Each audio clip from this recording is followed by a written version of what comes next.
War. It plagues us in the real world and in Minecraft. The disagreement between two powers can cause great harm to those involved and nearby, but when two superpowers clash, it's catastrophic. Hey guys, MystS here, and I'm going to be talking about the finale of Dream SMP Season 1. So, I hope you guys enjoy it. Please subscribe and like the video and maybe even hit the join button down below.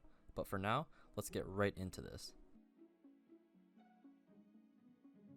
On November 16th, Sam and Tubbo finished their preparations, and then Tubbo headed back to the overworld to gather some last-minute supplies. He joked that he could kill Dream, which is honestly a huge feat. Funnily enough though, Dream actually hunted him down and killed him. This was the biggest show of force from Dream against Tubbo thus far. Dream did not take any of Tubbo's items though. As Tubbo went to gather the materials for fireworks, Dream continued to follow after him. Tubbo found safety in the Holy Land, and then the two went to Church Prime to pray before the war. Though, as soon as Tubbo left the Holy Land, Dream killed him once again, and began shooting off all of his fireworks he had just crafted. However, Dream gifted Tubbo 2 splash potions, silently, and decided to leave Tubbo alone. Carl from Mr. Beast began to attempt to convince people to join Lmanberg by giving them gifts in the form of the Lmanberg battle flag. He gives them to Tubbo, Quackity, Techno, and Fundy. Tubbo and Quackity threw away their flags, but Fundy kept his, not knowing what it was. Quackity and Tubbo met at the Intimidation Tower outside of Pogtopia, but after being continually annoyed by Carl, they headed up to the top of Ponk's tower and began discussing who was the traitor. Quackity was suspicious of Tommy, as Dream might have promised him the presidency in exchange for betraying them. They also questioned Wilbur, Techno, and Nikki's loyalty, until they were contacted by Eret, who says that he wanted to side with them but knows they won't trust him. Techno, Tubbo, Quackity, Nikki, and Fundy all group up at the end of the docks to discuss their plans for the upcoming war. Despite Eret wanting to side with Pogtopia, he was worried that it might have repercussions with his status as king. This proved to be true, as while sitting on the throne of his castle, he was visited by Dream himself, who asked where Eret thought his power came from. He asserted that it was him, and the other more powerful members of Dream SMP that kept the crown on Eret's head, not the supposed respect that Eret had called on. Dream then stated that staying out of the conflict, Pogtopia and Lmanberg would destroy each other, leading to the Dream SMP faction to reclaim the land they once owned. After Carl informed Dream of Eret's communication with the Pogtopian members, Dream visited Eret's castle once again.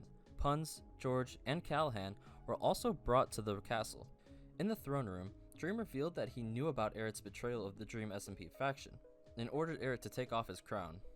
Although Eret initially resisted, he was then ousted from the castle by Dream and Puns.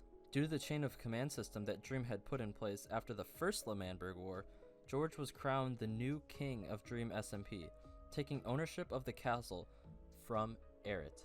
Tommy and Wilbur then logged onto the server to prepare for war, and Tommy reveals his own preparations, including the retrieval of Dream's crossbow, definitely not the P word, and the totem of undying given to him by Ponk.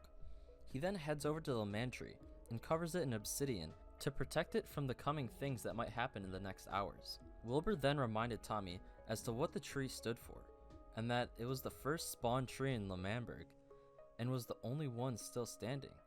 He then had Tommy lead him to the entrance of the Blackstone Tower, and asked for him to play Melohi, the music disc. Tommy did so, and Wilbur restated that he would blow up Lmanberg if everything didn't go as planned. The two then go to group with their allies in Pogtopia, only for Wilbur to be sniped by Schlatt, who sat high up on the eastern tower with Carl. Tommy and Wilbur managed to escape to Pogtopia and met up with their allies. Eret arrived shortly after and made them aware that his power had been taken by Dream and Puns, and that George was now the new king of Dream SMP. After everyone met in Pogtopia, Techno led them to his secret base, where he revealed to them the small stone rooms that had housed his things since he had gotten onto the server. Everyone was sufficiently surprised, until he led them down a small ladder into a massive bunker, with several sets of fully enchanted netherite armor, arrows, materials, ender pearls, stacks of food, and other important resources. The Pogtopians then set out to begin the war. The Pogtopians ran along the Pogback Bridge towards Eret's eastern tower, where they began being fired upon by Carl and Schlatt. The entire army climbed the tower and successfully took it, as Carl and Schlatt disappeared from view. They began being fired at by the Lmanbergians below, and returned back fire. After pinning them down, Wilbur called for them to push forward, and half of them took to the north, while the others took to the south, towards Lmanberg. The Lmanbergians attempted to place end crystals, but were ultimately thwarted after Wilbur yelled that it might trigger the TNT. The Pogtopians continued to drive the Lmanbergians back, until they all have surrounded Dream.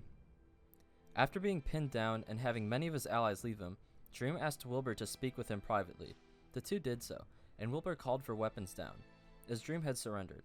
He said that Schlatt was an idiot and that he no longer wanted to side with him. Dream led the entirety of his forces and Wilbur's into the area where Schlatt was completely armorless and drunk. Schlatt then decides to fight back by doing hammer curls, latching onto Fundy, who confronts him for his tyranny. He continues to flounder in his words until Wilbur asked Tommy if he still had Dream's bow, to which Tommy replied he did. Wilbur then said that Tommy should place it in between his eyes and shoot. Tommy didn't go forward with it, despite people around him begging him to do it. Schlatt drank one last glass bottle before he began breathing strangely. Wilbur asked Schlatt what his last words would be, but Schlatt didn't respond as he suddenly died from a spontaneous heart attack. As the people began to cheer, Schlatt's voice echoed one last time, saying his favorite insult words towards Quackity: Flatty Patty. As the people of Dream SMP began to regroup, Wilbur asked for everyone to meet at the podium together as he made a declaration. He named Tommy the new president of Lmanberg and asked him to give a speech. Tommy began giving a speech to everyone, but addressed Dream, saying that he couldn't very well take the position if he still had unfinished business. He wanted all of his discs back, and Skeppy was still in the possession of his original cat disc from the beginning of Dream SMP. He stated that until he got them back, he wouldn't be suitable as a leader. Tommy gave the presidency back to Wilbur, who stood up on the podium and made his own speech. Wilbur then decided to give the presidency to Tubbo, and began the era of the Tubbo administration. Tubbo then began taking down the decorations from the Lmanberg festival, saying that they still caused him some PTSD. Tommy then congratulated Tubbo on his new position, and Tubbo gave him the place as his vice president. As they began cleaning and talking about the changes they'd made, Filza, a friend of the many members of Dream SMP, along with being Wilbur's surrogate father, joined the game, just as Techno killed Tubbo with no hesitation. He stated that he hadn't spent weeks to plan the revolution, only for them to instill a new government almost immediately. As chaos broke out on the server, with Techno beginning to kill everyone he could get his hands on no matter who they were, Dream taunted Tommy, telling him that there had been a traitor, and that it was Wilbur. The Pogtopians began questioning where Wilbur was, before seconds later, the TNT under Lmanberg was detonated, and the area was completely destroyed. Before he detonated the TNT though, Filza logged on for the first time, appearing inside the room with Wilbur where the button was placed. He asked Wilbur not to go through with it, but Wilbur insisted that it wasn't his anymore, and referenced Eret's line, "It was never meant to be." Phil and Wilbur then watched the main parts of Lmanberg explode. Tommy and Tubbo returned together, along with Techno, to the remains of the center pavilion inside the room. Wilbur begged Phil to kill him, despite Phil protesting and saying that he couldn't do that to his son. After seeing the faces of the people watching them, Phil took Wilbur's diamond sword and killed him. As everyone reeled from the destruction, Techno revealed the soul sand beginnings of two withers. Tommy tried to stop him, but Techno threatened everyone not to get any closer. He then asked if Tommy wanted to be the hero of the story, before telling everyone about Theseus, who killed the Minotaur and despite saving people, was exiled. Before Tommy could do anything, Techno deployed two withers, one name subscribed to Technoblade of course, while the other one had a generic wither title. Techno began causing chaos and stopping the people who had attempted to kill off the withers, with Dream and the members of the Badlands helping him. Dream began to realize how much damage two unarmed withers might cause in the long run, and helped the others kill them instead. They managed to get it under control eventually, and kill both of them, only for Techno to continue threatening anyone who wanted to create a government. Dream revealed to Tommy that Wilbur had agreed to surrender if he still blew up Lmanberg, which was their deal all along. After things began to die down, and Techno finally left the area, Tubbo and Tommy began making plans for the future, agreeing that Tubbo was still their president, despite the destruction and threat from Techno. The supporters of Lmanberg gathered around the Man Tree, and Tommy reiterated what Wilbur had said before, that it need to be protected. The Lmanbergian-Pogtopian War ended with Tubbo in charge, planning to rebuild Lmanberg for the better with his new cabinet. Tommy and Dream along with Tubbo discussed the future of the SMP, and that Dream had been told by Bad that he and Skeppy planned on burning the disk on stream. Lmanberg was once again whole, with a new leader and cabinet. Techno was now a full anarchist looking for destruction and anarchy in his wake, and several new people were soon to join the server. Hey everyone, I hope you enjoyed this video, but don't forget to like and subscribe for more Dream Team SMP content. But I'm going to take my leave now. See ya! I'm on the move, can't stop me if you try. Coasting on now, baby, it's just me, myself, and I. 'Cause I'm on the move, every step is by design. It's only up from here.